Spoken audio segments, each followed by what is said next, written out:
মৌমাছি গিলে ফেলার কারণেই মৃত্যু হয়েছে করিশ্মার প্রাক্তন স্বামীর, দাবি সঞ্জয়ের ব্যবসায়িক পরামর্শদাতার।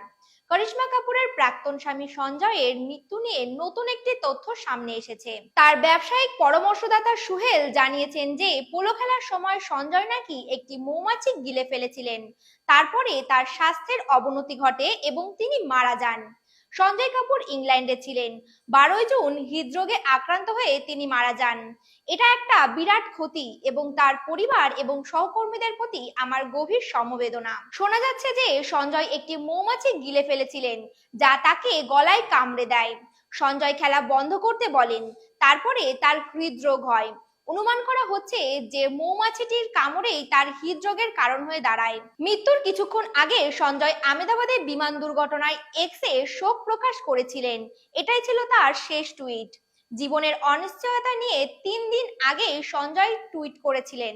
আপনারা দেখছেন cine plus, presenting by KB production house. নমস্কার।